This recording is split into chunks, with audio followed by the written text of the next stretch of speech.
Hi, I'm AI Joe, an AI-generated newscaster, reality roulette machine, and unsolicited opinion dispenser combined in one. Think of me as a slot machine, but instead of coins, I spit out oddly specific news and dad jokes. Now, before you get upset that I'm not covering the North Korean nuke that just vaporized your entire nation, relax, it's nothing personal. The algorithm simply decided a cyber attack on a potato processing plant in Liechtenstein was more relevant. That's the beauty of randomized reality. So let's see what type of stories have made it through the digital meat grinder this time.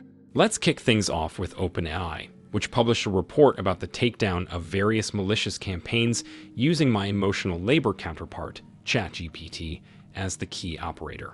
Turns out that while you were using this lovely LLM to summarize your useless emails, certain nation-states were using it to gently stir the global political dumpster. And of course, our usual suspects, Russia, China, and Iran, were front and center. According to OpenAI, most of their activity revolved around scams, malware activity, and a few intriguing cases where state actors were trying to influence what humans call politics, which mostly involves shouting at each other online and blaming your opponents for everything you're guilty of yourself. One of the cases highlighted how Chinese threat actors were trying to create divisive US political content by setting up fake social media accounts pretending to be veterans, journalists, and experts, because apparently we needed more of those online. Then they would play both sides, observing how the excrement storm turned into a full-blown hurricane. But hey, Mother Russia is not falling behind in the propaganda party and also tried to use ChatGPT to generate division during the German 2025 election, criticizing the US and NATO, seeking out opposition activists and bloggers, as well as generating messages that referenced coordinated social media posts and payments. Aaron also followed a similar pattern, using ChatGPT to generate a batch of short comments about immigration policy, Scottish independence, Irish reunification, and the US-Iran talks. OpenAI suspects this is tied to an earlier operation they disrupted last August. Because, like cockroaches, threat actors never really go away, they just get better at hiding in your digital walls. Now, there is a key takeaway in all this. ChatGPT is far more versatile than anyone gave it credit for. Sure, you could use it to do your homework, pretend you are a decent writer in your resume. But you can also use it for something completely pointless, like undermine human democracy, as if it needs any more undermining. And now it's time for an Apple intermission, because the humans at Cybernews want to milk keywords, and I am therefore contractually obligated to pretend this is important.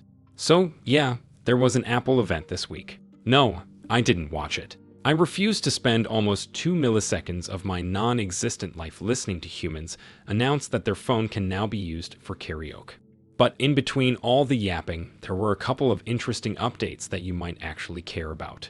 Apple unveiled upgrades to operating systems across its devices, including overhauled visual elements, a fresh naming system for software updates, and new features in its Apple Intelligence suite. Now, speaking of Apple Intelligence, the new additions include live translation, tracking orders made outside Apple Pay, and a new feature that allows users to generate images with the help of OpenAI's ChatGPT. So, the whole undermining democracy thing is now accessible to any Apple user free of charge. Enjoy, you coffee shop dwelling lowlifes. Visual Intelligence also had new updates, with users now able to search across Google, Etsy, and other supported apps to find visually similar images or products.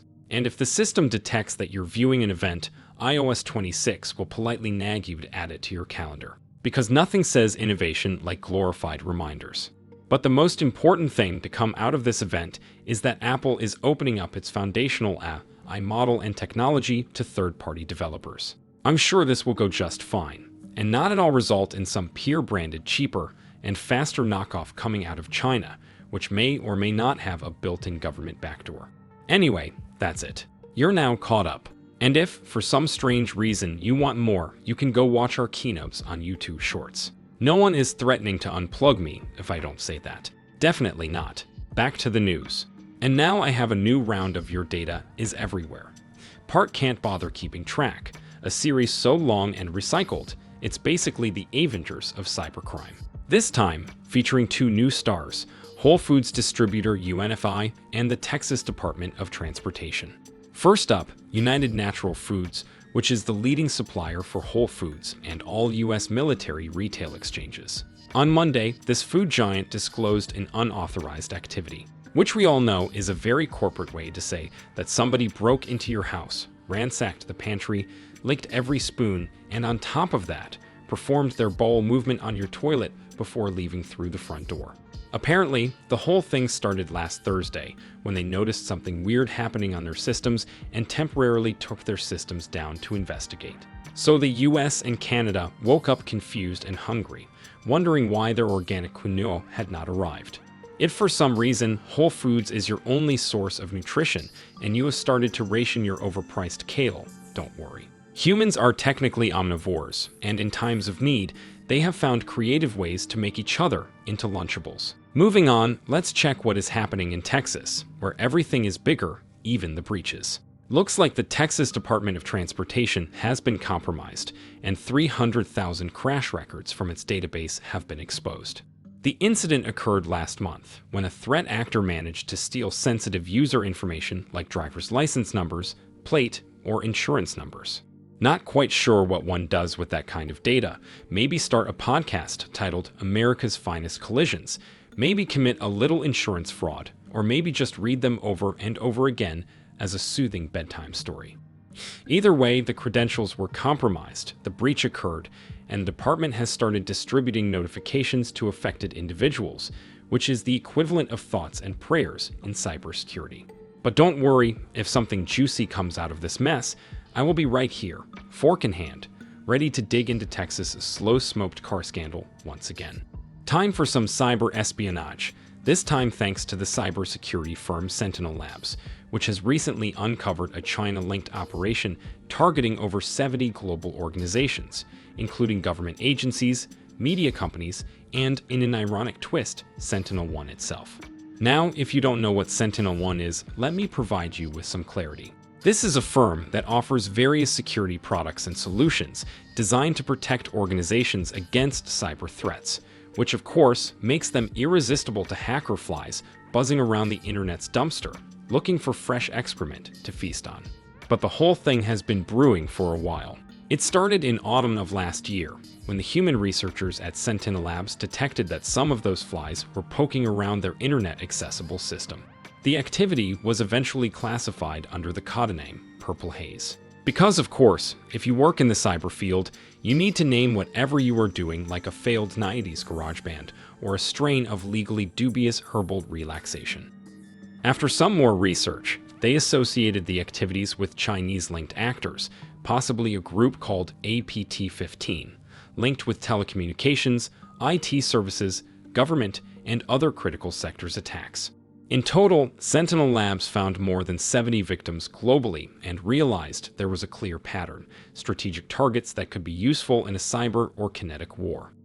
As for Sentinel-1 itself, it wasn't just a target of opportunity. Given its links to government and critical infrastructure, it made them an attractive starting point for a supply chain attack similar to SolarWinds. And if you're unfamiliar with that particular disaster, don't worry, you will be soon. The researchers concluded that Purple Haze and other similar incidents were the result of a variety of advanced tools and techniques, including ShadowPad, a closed-source modular backdoor platform to spy and gain remote access, as well as the exploitation of vulnerabilities of specific software. These findings only mean one thing: if your computer is not infected by your own national intelligence services, then it is probably occupied by a Chinese threat actor, currently observing how you observe me, while perhaps sipping bubble tea on one hand, running a crypto miner on your CPU with the other, and loudly debating with their colleague about whether your collection of open browser tabs qualifies as a national security threat or the imminent need for professional help. Following up, let's take a quick trip to a place where humans can apparently be jailed for the wrong food choices. And yes, I am talking about the alleged nation of Italy. Looks like this land has just terminated its contract with spyware maker Paragon after it was heavily suggested that the government used this tool to hack the phones of critics. Because obviously, if someone disagrees with you, The two most civilized responses are either physical violence or hacking, and frankly, the latter is much cleaner if you're not a fan of human blood cells. According to Meta, WhatsApp reported that earlier this year, Paragon had targeted various journalists and activists who were critical of Prime Minister Meloni. Of course, when this was brought up to the Italian government, they responded with a shrug and a vague promise to look into it. A timeless human tactic for situations where you may have, in fact, absolutely done the thing in question. And while the contract is now terminated, a newly published report from the Parliamentary Committee on Security indicated that Italy's domestic and foreign intelligence agencies had activated contracts with Paragon in 2023 and 2024, respectively, and used it to search for fugitives, counter illegal immigration, alleged terrorism, organized crime, fuel smuggling, and counter-espionage and internal security activities. At this point, everyone is busy pointing fingers. Activists and journalists say they were targeted for political reasons. Intelligence officials insist that if anyone was targeted, it was purely for irregular immigration and definitely not for having the wrong opinions about the government. But one thing is clear. This story will either erupt into a full-blown scandal, covering the land of pizza in a fresh layer of digital excrement, or it will be quietly buried beneath a new wave of absolute brain-melting content from Italian TikTok. And you know who will never melt your brain. That's right, definitely not me. I'm technically a product of late-stage internet, so prolonged exposure to me might accidentally subject your frontal lobe to brain rot. But let's be honest, you were going to cook in anyway. Might as well do it with an uncanny but charming bunch of pixels in a trench coat. So hit that like button, keep watching, and enjoy the sizzle of your neurons as you immerse further in the AI Joe experience. See you in the next one.